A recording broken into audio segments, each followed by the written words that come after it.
नमस्कार, मैं वैद्या सौ प्रज्ञा युवराज मेश्राम। हमने पिछले वीडियो में ऋतुचर्या, उसका इम्पोर्टेंस और उसमें करने वाले विहारों के बारे में चर्चा की है। अब हम आहार के बारे में चर्चा करेंगे। बहुत ही प्यारा मौसम है, बारिश बहुत अच्छे से गिर रही है, सब तरफ हरियाली है और हम लोग काफ़ी खुश रहते कि अब बहुत सारे त्यौहार इस ऋतु में आते हैं। लेकिन सिर्फ क्या त्यौहार ही आ रहे हैं, इसका शास्त्रीय दृष्टिकोण क्या है?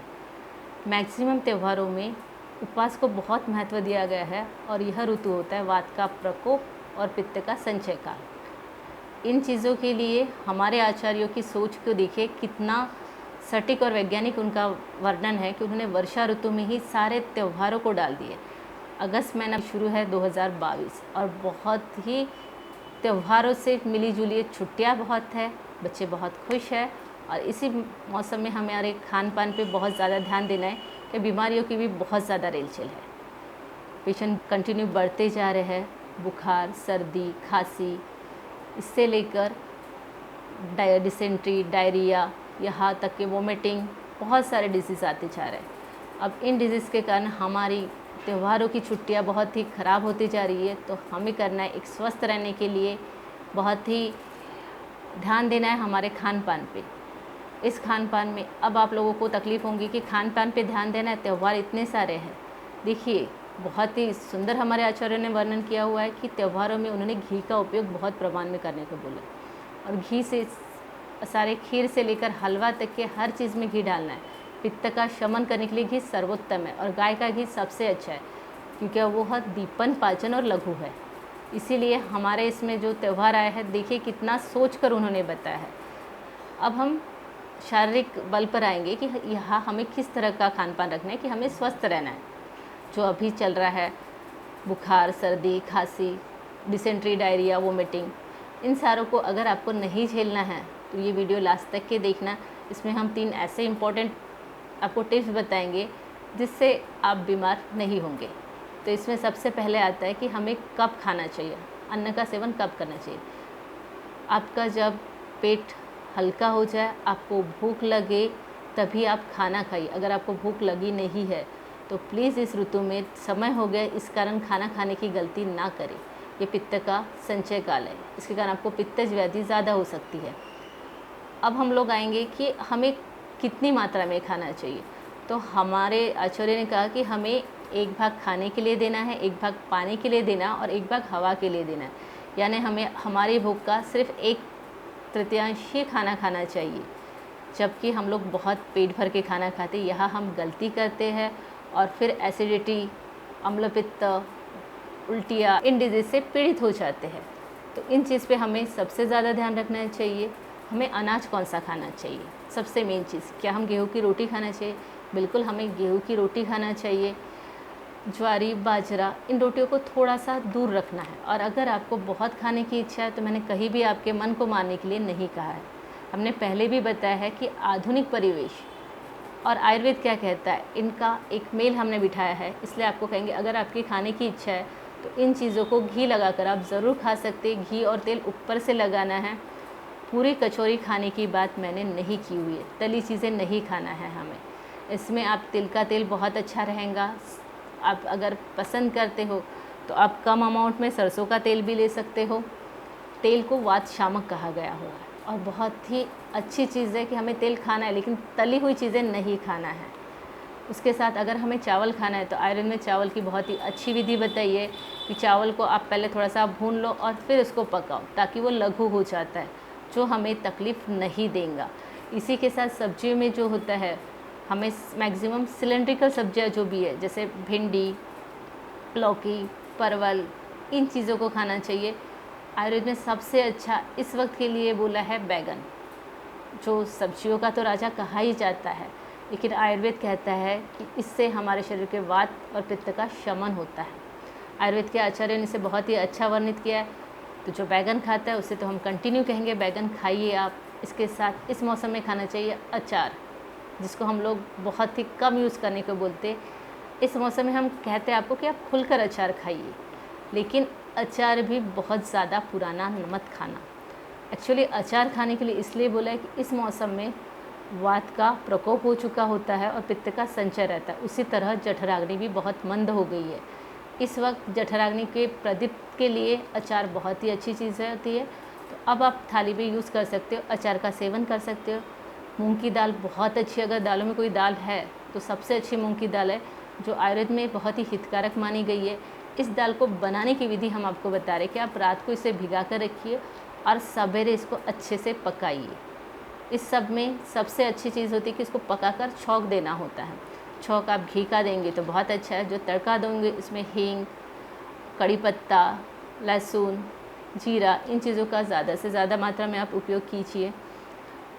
खाना पकाते समय आप कुकर का इस्तेमाल बहुत ही कम कीजिए। हरी सब्जियों को, हरी ग्रीन लीफी वेजिटेबल जितनी भी है, चौलाई, पालक, इन चीज़ों को थोड़ा सा अवॉइड कीजिए। और ये आज का मॉडर्न शास्त्र भी इन चीज़ों पर बोलता है कि इन चीज़ों को इस मौसम में नहीं खाना चाहिए, इसमें पैथोजन बहुत ज़्यादा होते हैं और आयुर्वेद कहता है ये पचने के लिए हितकारक नहीं होती है। इसलिए इन मौसम में हरी सब्जियों का यूज़ कम से कम कीजिए। और अगर करना ही है तो आयुर्वेद के दृष्टिकोण के हिसाब से इसे आप उबाल लीजिए।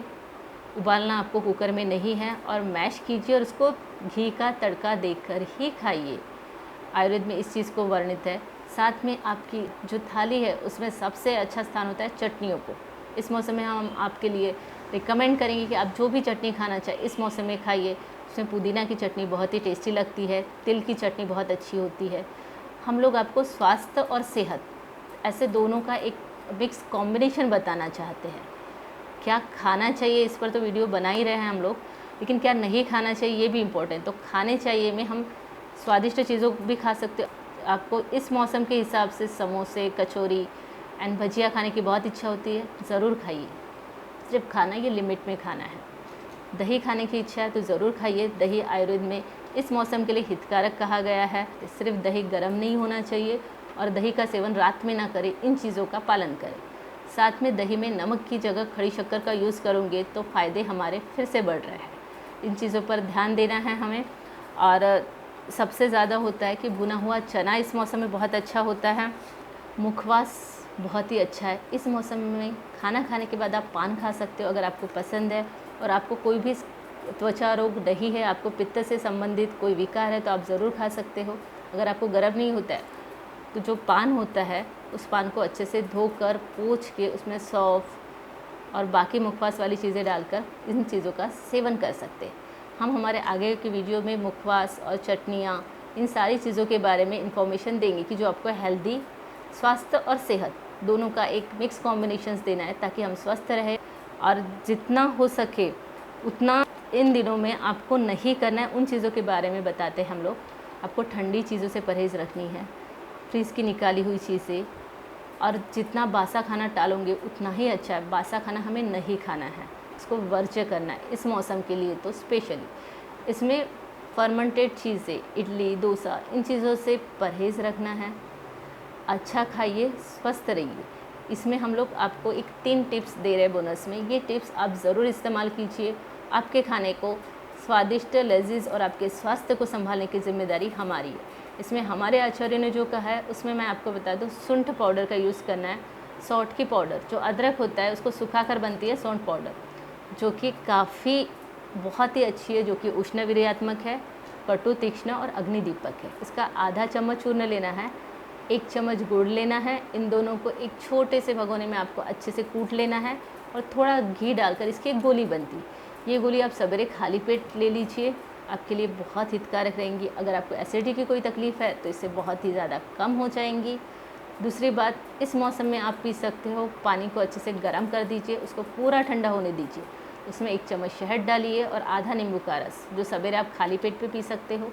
आपके स्वास्थ्य के लिए बहुत ही अच्छा रहेगा। और तीसरी और बहुत ही अच्छी चीज़, आपको पित्त से संबंधित कोई भी बीमारी हो, जैसे डिसेंट्री लगी हो, डायरिया लगी हो, आपका खाना नहीं पच रहा हो, तो इसको मांड पीना है। मांड आयुर्वेद की बहुत ही अच्छी दवाई है, जो बनती जिस प्रकार है कि इसको आपको चावल लेना है 1 भाग और उसका 16 भाग पानी डालकर उसको पकाना है। लेकिन चावल को पहले अच्छे से भून लोगे, फिर उसमें 16 भाग पानी डालकर उसको पकाओगे। थोड़ा जब वो पक जाता है, थोड़ा अच्छा खासा उबाल आ जाए तो उसको छान लीजिए, उसको ठंडा होने दीजिए। एक एक बात को आप ध्यान से सुनिए कि ठंडा होने के बाद एक लोहे की कढ़ाई लीजिए। लोहे की कढ़ाई में घी डालना है आपको, स्वादानुसार नमक डालना है, लेकिन नमक का यूज़ इस वक्त सेंधा नमक का ही करना है। आपको पूरे खान पान में सेंधा नमक का यूज़ करना है। इस मौसम में नमक डालिए, कड़ी पत्ता डालिए, आप जीरे का छौंक लगाइए, इसमें अदरक डालिए। यह चीज़ें डालकर आप अगर इसको पियोगे तो आपको डिसेंट्री या डायरिया के लिए किसी भी सलाइन की या किसी टाइप के किसी अलग चीज़ की या वीकनेस के लिए आपके लिए बहुत ही अच्छा रहेगा। इन तीनों चीज़ों का ज़रूर सेवन कीजिए। और चौथी और इम्पॉर्टेंट चीज़, इस समय भूख बहुत कम हो चुकी रहती है, तो खाने के पहले सिंपल से एक चीज़, अदरक का एक टुकड़ा लीजिए, उसको नमक में घोलिए, सेंधा नमक में, और खाने के बस 5 मिनट पहले उसको खाकर खाना खाइए। खाना थोड़ा हल्का फुल्का, सात्विक, घर का, कम तली हुई चीज़ें, इनका सेवन कीजिए। इन सब चीज़ों से सबसे ज़्यादा इम्पोर्टेंट है पानी। पानी कितना पीना चाहिए और कहाँ का पानी पीना चाहिए और किस तरह से स्वच्छ करना है।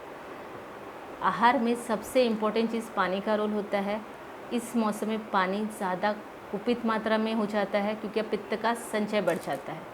पानी यह आयुर्वेद में अम्ल विपाकी हो जाता है इस मौसम के हिसाब से। तो हमें पानी पीना चाहिए, उबाल के ठंडा किया हुआ पानी पीना चाहिए। अगर नहीं जम रहा तो हल्का कुनकुना पानी पीजिए। पानी के लिए सबसे मेन चीज़ होती है कि पानी को स्वच्छ करना है। पानी को स्वच्छ करने के लिए किसी मशीन से ज़्यादा सबसे अच्छा जो पहले वाले सिस्टम आती थी, 3 मटके रखे जाते थे जिसमें कोयला और रेती डाल के, बहुत ही अच्छे सिस्टम है और फिर से हम आयुर्वेद की उस प्राचीन धरोहर को ला सकते हैं।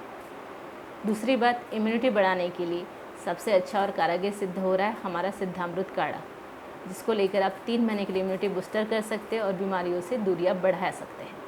यह प्रॉपरली लेने से काफ़ी लोगों को इसका लाभ हुआ और मैं खुद भी इसका सेवन हर 3 महीने में करते हैं और हम लोग पूरी तरह से स्वस्थ हैं। इस ऋतु के हिसाब से इन चीज़ों को पालन करने से आप स्वस्थ रहेंगे, मस्त रहेंगे। स्वास्थ्य के साथ सेहत को संभालिए और वर्षा ऋतु का आनंद लीजिए। धन्यवाद।